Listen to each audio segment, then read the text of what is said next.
नमस्कार दोस्तों, मैं अंकुर उपाध्याय स्वागत करता हूं आप सभी का आपके अपने YouTube channel share market analysis में। दोस्तों 2025 में कहां पे फोकस करें, कहां पे पैसा बनेगा, इसके बारे में काफी सारे लोग सोच रहे होंगे, रिसर्च कर रहे होंगे, समझने की कोशिश कर रहे होंगे चीजों को।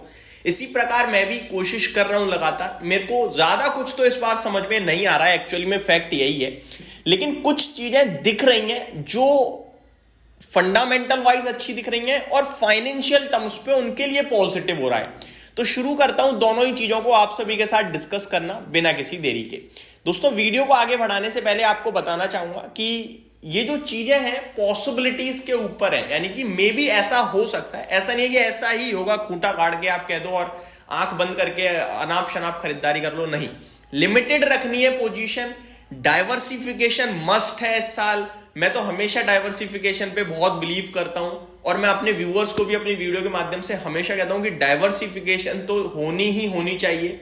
एक डाइवर्सिफिकेशन एंड एक डिसिप्लिन, ये दो चीज अगर आपने फॉलो कर ली देन डेफिनेटली कहीं ना कहीं आप पैसा बनाओगे और एक अच्छा अमाउंट बनाओगे।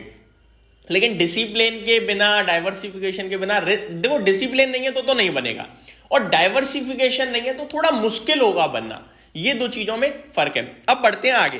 दोस्तों मेरे को जो लॉजिक लग रहा है अपनी तरफ से, जो लॉजिक मैंने सोचा इस बार, वो ये है कि देखो बाजार इस समय वॉलेटाइल है, नीचे है, वीक है, नेगेटिव है, लेकिन उसके बावजूद अगर कोई सेक्टर या कोई स्टॉक आउट परफॉर्म कर रहा है और इस गिरते बाजार में हाई दिखा रहा है आप सभी को, देन पॉसिबिलिटीज है कि नेक्स्ट राउंड ऑफ तेजी जब मार्केट में आएगी, अब कब आएगी वो हमें नहीं पता, लेकिन जब आएगी तो शायद यही सेक्टर लीड करे तेजी को। पॉसिबिलिटीज पूरी लग रही हैं और इस सेक्टर के लिए जो सबसे बड़ा इनकी इनकम का सोर्स है वहां पे बड़ा अच्छा हो रहा है। तो कौन सा है वो सेक्टर और कहां पे अच्छा हो रहा है, इसको समझते हैं।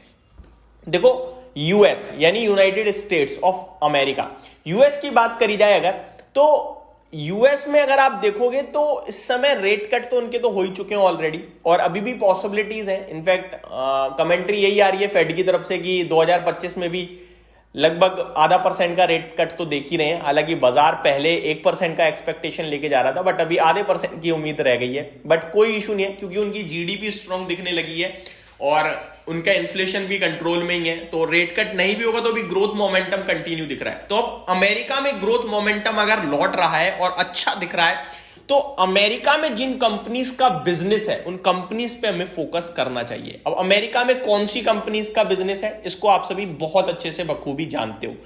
मैं भी अपनी तरफ से नाम शेयर करूं तो एक तो मेजरली आईटी है, दूसरा फार्मा है और तीसरा टेक्सटाइल है। दोस्तों ये तीन ऐसे सेक्टर्स हैं जिनका बड़ा रेवेन्यू आउटसाइड इंडिया आता है अगर आप परसेंटेज टर्म्स में कैलकुलेट करो तो।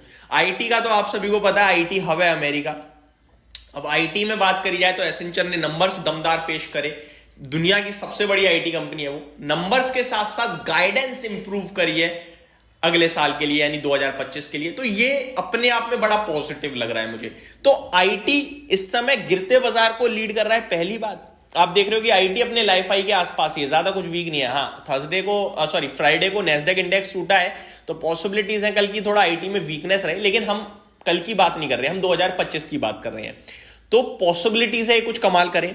अब अगर आप आईटी के स्टॉक्स का चार्ट पैटर्न देखोगे तो वो भी आपको हाईज पे हाईज लगाते हुए ही दिख रहे हैं। अब इसमें कोई बीच में डिप आ जाए तो एक अलग केस है, वो अपॉर्चुनिटी के रूप में देखना है या स्टॉप लॉस के रूप में देखना है, वो आपकी इच्छा है। लेकिन अगर मैं स्टॉक्स की बात करूं तो वैल्यूएशन टर्म्स में इन्फोसिस 29 के पीई पे रीजनेबल है। शेयर का प्राइस लाइफ हाई के पास खड़ा है तो बढ़िया है। 2000 का भाव दिखाया आपको इसने पहली बार अपनी लाइफ में।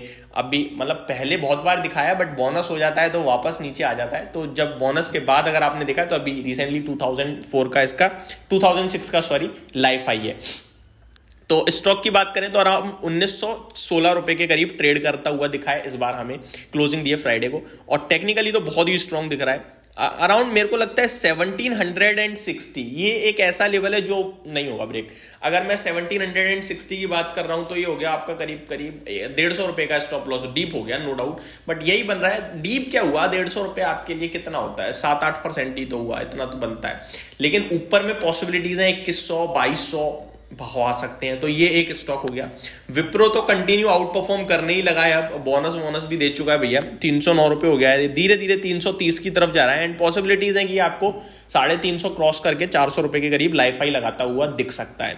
तो ये एक स्टॉक है, नो डाउट। ये तो बहुत प्यारा चार्ट पैटर्न है विप्रो का, तो कोई भी डिप आए तो यहाँ पे डेफिनेटली अपॉर्चुनिटी तलाशनी चाहिए। 27 के पीई पे है। अगला स्टॉक अगर आईटी से ही बात करें तो टीसीएस तो कंटिन्यू मोमेंटम में रहता ही है, कोई इशू नहीं है यहाँ पे। अभी 9 जनवरी को रिजल्ट्स भी आ रहे हैं, तो रिजल्ट्स के बाद थोड़ा और हमें अच्छे गाइडेंस मिल सकती है, तो यहाँ पे ध्यान रख सकते हैं। ठीक है, तो आईटी हो गया एक। अब आता हूं मैं फार्मा पे। फार्मा देखो, इनकी कमाई होती है वहां, और रुपया कमजोर हो ही रहा है, डॉलर मजबूत हो रहा है, वो इनका पहले तो डायरेक्ट बेनिफिट हो ही गया। और दूसरी बात अगर आप देखें तो अमेरिका से जहां जहां जिस कंपनी की आपको रेवेन्यू आता हुआ दिखता है उन पे फोकस कीजिए।